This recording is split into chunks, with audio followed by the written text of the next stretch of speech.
उत्तर प्रदेश में skill development department Uttar Pradesh का कई श्रमिकों को इजराइल भेजा काम के लिए। और ये दावा किया गया तकरीबन 10,000 लोगों को इजराइल भेजा जा चुका है इस 24-25 जो ईयर है। लेकिन जो ज़मीनी हकीकत है वो अगर आप देखेंगे तो ये सभी जो इजराइल जाने के लिए कर्मचारी हैं, कह सकते हैं जो श्रमिक हैं, वो यहाँ पर मौजूद हैं और ये ITI में खड़े हैं, अपनी मांग करने आए हैं कि आखिर पिछले 14 महीनों से इनको भेजा ही नहीं गया है वहां पर, यानी कि इजराइल में काम के लिए। अब ऐसे में इनके सारा ट्रेनिंग पूरा हो चुका है, डॉक्यूमेंट पूरा हो चुका है, वेरिफिकेशन हो चुका है, इनका कॉल लेटर भी सब कुछ ओके, लेकिन पिछले 14 महीनों से कोई एक्टिविटी नहीं है। जब ये जाते हैं पूछने तो कहा जाता है कि आप दूसरे पोर्टल पे जाइए या आप यहाँ जाइए, आप ITI में बात करिए, ऐसे ही दौड़ाया जा रहा है। और नई भर्ती 2026 की अब निकाल दी गई। अब ऐसे में इनके सामने हालात ये है कि आखिर ये जाएं तो जाएं कहाँ और करें तो करें क्या। अब ऐसे में इनसे हम पूछते हैं आखिर दिक्कत क्या है इनकी, क्योंकि सभी ITI और ये पद जो है वो तकरीबन है 1383 पद हैं। 5,000 लोगों ने इंटरव्यू दिया था जिसमें 1383 सेलेक्ट हुए थे उत्तर प्रदेश के अलग अलग जिलों से। लेकिन आज तक ये कोई भी इजराइल नहीं जा पाए हैं काम के लिए। और जमीन पर कुछ और इनसे पूछते हैं। क्या नाम है आपका? मेरा नाम वेद प्रकाश त्रिपाठी है। वेद जी, बताइए कि क्या दिक्कत हुई थी, कब आप लोगों ने अप्लाई किया था? हम लोगों का कार्यक्रम स्टार्ट हुआ था 26 नवंबर 2024 में और 3 दिसंबर 2024 तक ये फाइनल राउंड हुआ था, जिसमें हम लोगों ने 1383 लोगों का सिलेक्शन हुआ था। सबसे पहले हम लोगों ने प्री स्क्रीनिंग दी थी, उसके बाद फिर हमारा RPL टेस्ट हुआ। RPL टेस्ट में हम लोग क्वालिफाई हुए। उसके बाद एक फाइनल क्लाइंट इंटरव्यू हुआ, उसमें भी हम लोग टोटल 1383 लोग सेलेक्ट हुए।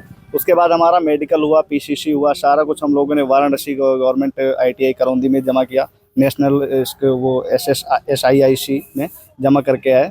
लेकिन उसके बाद से हम लोगों को कोई भी अपडेट नहीं है। हम लोग NSDC में कॉल करते हैं टोल फ्री नंबर पे, तो हमें सूचना मिलती है कि अभी इस दिशा में कोई अपडेट नहीं है या फिर भर्ती अभी होल्ड है, आगे जैसे ही आएगा कॉन्ट्रैक्ट लेटर प्राप्त तो होगा। आप लोग 14 महीने से इंतजार कर रहे हैं? हाँ जी, 14 महीने हो गए और हम लोग बारी बारी कभी NSDC कभी कौशल विकास मिशन में कॉल करते हैं और हम लोगों को बस यही सुनने को मिलता है कि अभी प्रोसेस होल्ड है। जब तो अभी आप करते क्या फिर इस बीच में, कैसे खर्चा चलता है, क्या करते हैं? अभी हम लोग इंतजार कर लंबे समय से, लेकिन फिर कहीं भी 2-4 दिन के लिए, पता ही है कॉन्ट्रैक्ट बेसिस जॉब 10-20 दिन के लिए ऐसे महीने में। किस किस पोस्ट के लिए जॉब थी? इसमें थी आयरन बेंडिंग और इसके अलावा कारपेंटर और प्लास्टरिंग, ये 4-5 ट्रेड थी। ओके, हाँ जी। तो अभी आपको कोई ज्वाइनिंग नहीं मिली? नहीं, अभी तक बस इंतजार ही हो रहा है बस। ओके, और भी हमारे साथ है। क्या नाम है आपका? सर अरविंद शर्मा। अरविंद, क्या दिक्कत है, कितनी जरूरत है इस नौकरी की? सर बहुत ज़्यादा ज़रूरत है। सरकार ने एक तरह से हम लोगों को एकदम बेसहारा हैंडीक्राफ्ट बना दिया है। हम लोग कहीं काम नहीं कर पा रहे हैं, कहीं जा नहीं पा रहे हैं। जब भी हम NSDC में कॉल करते हैं तो वो बोलते हैं आपका प्रोसेस होल्ड पे रखा गया है, आप इंतज़ार करिए। लेकिन सर इंतज़ार की कोई सीमा होती है, ये नहीं बता रहा कि आप कब तक इंतज़ार करिए। वहाँ फ़ोन करो तो बोले रोजगार संगम वाले आपकी भर्ती के जिम्मेदार हैं। रोजगार संगम में कॉल करो तो वो बोलते हैं कि आपके जिम्मेदार NSDC वाले हैं, NSDC भेजेगी। क्या दिक्कतें हो रही हैं इससे जॉब? सर इस जॉब ना मिलने से हमारे बच्चों की फीस नहीं जमा हो पा रही है सर। परिवार का आर्थिक स्थिति दिन प्रतिदिन जो है बेकार होती जा रही है। इतना ज़्यादा परेशान है कि आपसे हम कुछ उस शब्द को बयान नहीं कर सकते किस हैं। ट्रेड के लिए आपने अप्लाई? Shuttering carpenter sir. सारे डॉक्यूमेंट प्रोसेस हो गए थे? सर जैसे कि हमारे पिछले भाई ने बताया कि इंग्लिश स्क्रीनिंग टेस्ट जिले लेवल पे हुआ, उसके बाद RPL ITI अलीगंज में हुआ जहाँ पे हम इसमें खड़े हुए हैं। इसके बाद क्लाइंट इंटरव्यू डायरेक्ट इजराइल से जो है क्लाइंट आए थे, हम लोगों के इंटरव्यू लिए हैं। 5,000 लड़के बुलाए गए, जिसमें 1383 लड़कों ने हम लोगों ने सेलेक्ट हुए थे। उसके बाद पुलिस क्लियरेंस सर्टिफिकेट, मेडिकल, सारा डॉक्यूमेंट ले जाके हम लोग बनारस उसमें NSDC ऑफिस में जमा कर दिए।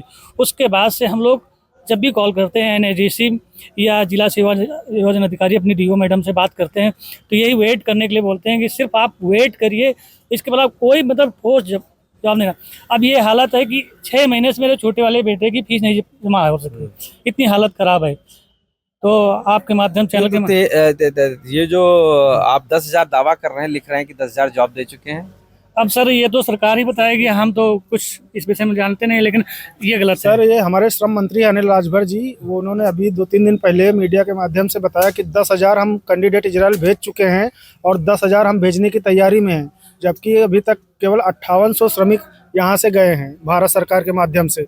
प्राइवेट से हर महीने डायनामाइक हो गया, RK इंटरनेशनल हो गया, एशिया पावर हो गया, इनसे बराबर कंटिन्यू प्राइवेट से बंदे जा रहे हैं। अच्छा, ये बताइए कि कितने लोग अभी तक, जो नई भर्ती भी आ गई है क्या इसके बाद? जी सर, अभी आई है पिछले महीने, अच्छा। तो उसका सर ये लोग प्रोसेस किए हैं, उसके बाद लेकिन हम लोगों को छोड़े हैं।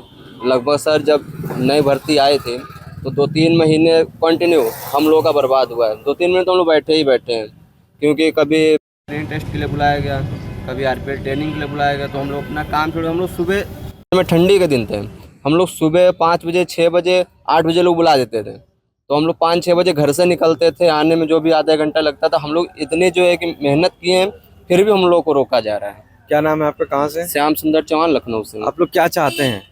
सर हम लोग तो यही चाहते हैं कि जितनी जल्दी हो सके सरकार हम लोगों को यहाँ से भेजे इजराइल के लिए, क्योंकि हम लोगों की आर्थिक स्थिति इतनी कमज़ोर हो चुकी है। हम लोग ने एक सपना देखा था कि जितनी जल्दी हो जाएगा तो हम लोग का भी जीवन में खुशहाली आएगी, लेकिन ऐसा कुछ हम लोग को अभी तक प्रतीत नहीं हो रहा है। ठीक है, तो बिल्कुल देखिए, साफ तौर पे यहाँ पर जो श्रमिक ये हैं, ये सारे अप्लाई करने के बाद, सारी फॉर्मेलिटीज़ पूरी करने के बाद अभी तक मौजूद हैं। इनको ना ही 14 महीने हो गए हैं, इनको भेजा नहीं गया। सरकार से अपील कर रहे हैं कि आखिर इनको कब भेजा जाएगा। इनके पास तो सारे डॉक्यूमेंट्स हो जा चुके हैं। ये 1383 लोग आखिर जाएँ तो जाएँ कहाँ? इनकी अपनी जिम्मेदारियाँ हैं। अब ऐसे में सरकार के ऊपर सवाल है, या आखिर कब जो इजराइल का दावा किया जा रहा था, जो वादा किया जा रहा था, कब पूरा होगा। लखनऊ से कैमरा पर्सन और साथ आशीष श्रीवास्तव, आज तक।